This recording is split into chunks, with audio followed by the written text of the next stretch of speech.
You need to watch this if you struggle with believing in the unknown.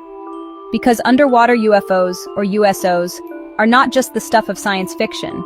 They're making headlines and raising eyebrows among even the most skeptical experts. For decades, the idea of mysterious objects lurking beneath the waves has fascinated and unsettled people around the world.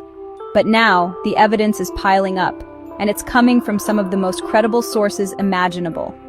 U.S. Navy personnel and other military sources are reporting encounters with unidentified anomalous phenomena, or UAPs, that defy conventional explanation.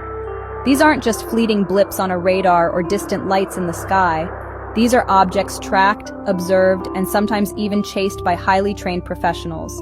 And these aren't just your typical flying saucers. Forget the classic disc shapes from old movies. The phenomena being reported today are far more complex and bizarre, with shapes and movements that challenge everything we know about physics and engineering.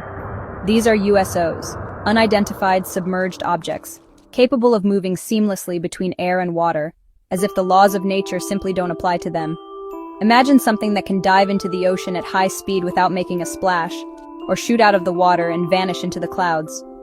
Now picture yourself in the cockpit of a fighter jet, scanning the horizon for threats, when suddenly, you spot something that shouldn't exist.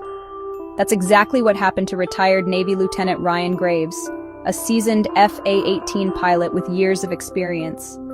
He and his squadron encountered these mysterious objects off the coast of Virginia Beach. He described seeing something that defied logic and training, a craft that didn't behave like any known aircraft or drone.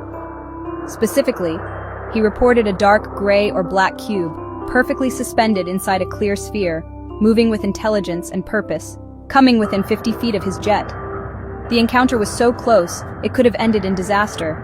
Yet, the object simply vanished, leaving more questions than answers. And it gets even wilder. These aren't isolated incidents. There are multiple reports from credible witnesses, all describing similar objects and behaviors. In 2019, the USS Omaha, a Navy warship, recorded a spherical object hovering over the Pacific before plunging into the ocean without a splash. The object didn't break apart, didn't slow down, and didn't leave a trace, just a perfect, silent entry into the depths. The Pentagon verified the footage. This isn't just rumor or speculation. This is official, documented evidence that something truly strange is happening beneath the waves. Retired Rear Admiral Tim Gallaudet, an oceanographer and former head of the U.S. Navy's oceanography programs, is pushing for the government to treat these sightings as a national research priority. Why? Because these objects display technology far beyond our current capabilities.